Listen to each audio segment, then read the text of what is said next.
तो ये हमारा कंप्लीट करता है पहला पार्ट। अब हम बात करते हैं सेकंड पार्ट की, दैट इज नेचुरल क्लासिफिकेशन। अब एक चीज याद रख लो, सबसे पहले हम बात करते हैं नेचुरल क्लासिफिकेशन होता क्या है, उसके बाद हम बात करेंगे इसकी दो क्लासिफिकेशन, इसकी दो फर्दर टाइप्स की। तो सबसे पहले है नेचुरल क्लासिफिकेशन। देखो नेचुरल क्लासिफिकेशन मतलब नेचुरल मतलब नेचर में क्या सारी चीजें, बस इतना याद रखो, नेचर, नेचुरल मतलब नेचर, नेचर में हमें क्या दिखता है, सारे पार्ट्स दिखता है प्लांट्स के, ठीक।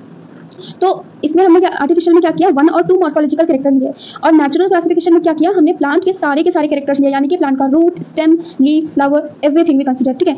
हमने सिर्फ मॉर्फोलॉजिकल कैरेक्टर ही नहीं कंसीडर किया, हमने इंटरनल स्ट्रक्चर भी जो है इसमें कंसीडर किया है, ठीक है। हुआ क्या कि आर्टिफिशियल क्लासिफिकेशन में तो सिर्फ मॉर्फोलॉजिकल कैरेक्टर्स को कंसीडर किया, वो भी 1 और 2, बट नेचुरल में क्या किया, सारे के सारे मॉर्फोलॉजिकल कैरेक्टर्स को कंसीडर किया और साथ ही में इंटरनल स्ट्रक्चर को भी कंसीडर किया, ठीक है। सो classification of plant on the basis of their complete और ग्रॉस मॉर्फोलॉजी, यानी कि कंप्लीट मॉर्फोलॉजी, ठीक है, मतलब सारे के सारे पार्ट्स को कंप्लीट, सारे के सारे पार्ट्स को कंसीडर किया, एंड कंप्लीट को ही हम ग्रॉस भी बोलेंगे, ठीक है। तो ग्रॉस मॉर्फोलॉजी।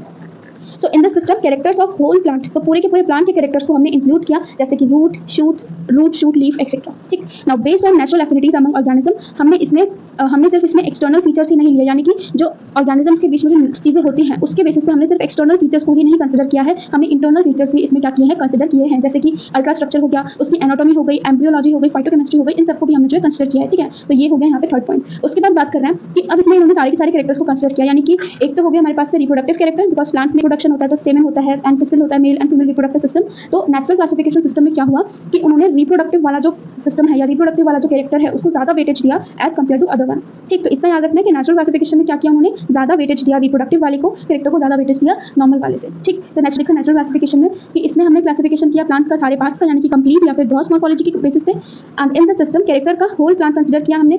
इसमें हमने नेचुरल एफिनिटीज के बेसिस पे हमने सिर्फ एक्सटर्नल फीचर्स ही नहीं बल्कि इंटरनल फीचर्स को भी कंसीडर किया, एंड हमारे पास में ज्यादा वेटेज हमने किसको दिया, रिप्रोडक्टिव या फिर सेक्सुअल कैरेक्टर्स को दिया, ठीक है। इतना इसमें कवर होता है नेचुरल क्लासिफिकेशन में। अब हम पढ़ते हैं इसके जो दो टाइप्स है, हमारे पास जो नेचुरल क्लासिफिकेशन सिस्टम है वो फर्दर दो पार्ट्स में डिवाइड है, that is natural non phylogenetic and natural phylogenetic. देखो एक चीज याद रख लो, फाइलोजेनी या फिर फाइलोजेनेटिक का मतलब होता क्या है, evolutionary relationship between various organism. मतलब सपोज हमारे पास में 4 ऑर्गेनिज्म हैं तो उनके बीच में इवोल्यूशनरी रिलेशनशिप क्या है, मतलब पहले कौन सा आया था, सबसे प्रिमिटिव कौन सा था, फिर धीरे धीरे एडवांस कौन सा हुआ, ठीक है। यानी कि हम बोल सकते हैं history of evolution of organism. तो इसको भी हमने क्लासिफिकेशन में कंसीडर जो है किया, ठीक। तो नेचुरल नॉन फाइलोजेनेटिक मतलब जिसमें हमने नॉन फाइलोजेनेटिक यानी कि जिसमें हमने फाइलोजेनी को कंसीडर नहीं किया। तो phylogeny of the plant is not considered, only gross morphology of the plant is considered. तो पूरी की पूरी कंप्लीट मॉर्फोलॉजी को हमने कंसीडर किया, बट हमने उसमें क्या नहीं ऐड किया, फाइलोजेनी ऐड नहीं किया।